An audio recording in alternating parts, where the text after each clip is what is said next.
30 sentences for talking to a delivery person. Greeting and confirmation 1. Hello, are you from the delivery service?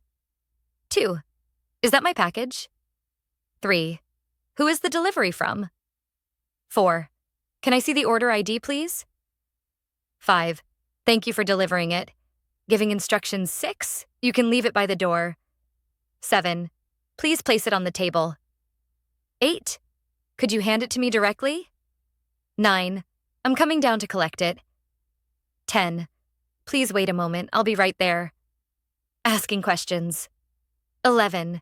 Is everything included in the package? 12. Was there any delay in transit?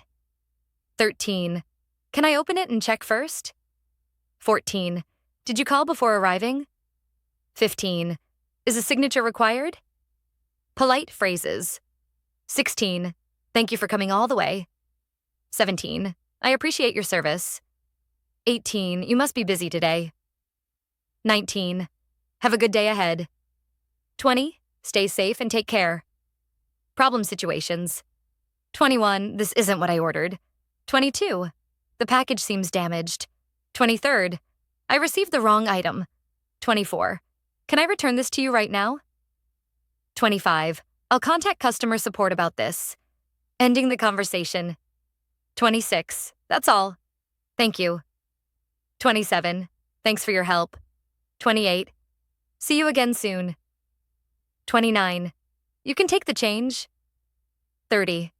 Goodbye and have a nice day.